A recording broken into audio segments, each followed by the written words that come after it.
আপনাদের কাছে কি ভালোবাসার গল্পের বই আছে? ভালোবাসার গল্প তো অনেক আছে, কিন্তু শেষটা সুন্দর এমন গল্প কম। তাহলে এমন একটা বই দিন যেটা শেষটা বদলানো যায়। সেদিন প্রথম পরিচয় হয় তাদের। ছেলেটার নাম ছিল আরিয়ান। তারপর থেকে প্রায় প্রতিদিনই আরিয়ান দোকানে আসতো, কখনো বই কিনতো, কখনো শুধু গল্প করত। ধীরে ধীরে মায়ার নীরব জীবনে শব্দ হয়ে ঢুকে গেল ছেলেটা। চলুন আপনাকে বাসায় পৌঁছে দিই। আমি একাই যেতে পারবো। জানি পারবেন, কিন্তু কিছু রাস্তা একা হাঁটতে নেই। আমি তোমাকে ভালোবাসি। আমি ভালোবাসাকে ভয় পাই।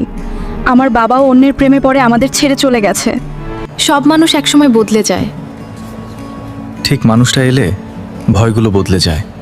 এরপর কয়েকদিন আরিয়ান দোকানে আসেনি। মায়া অস্থির হয়ে উঠল, বুকের ভেতর অজানা কষ্ট জমতে লাগলো। হঠাৎ একদিন দোকানের টেবিলের উপর একটা খাম পেল।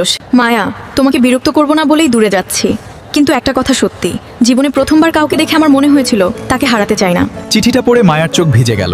সে প্রথমবার বুঝলো ভালোবাসা মানুষকে দুর্বল না, সুন্দর করে দেয়। শেষটা কি বদলানো যাবে? হ্যাঁ, যদি গল্পটা তোমার সাথে হয়।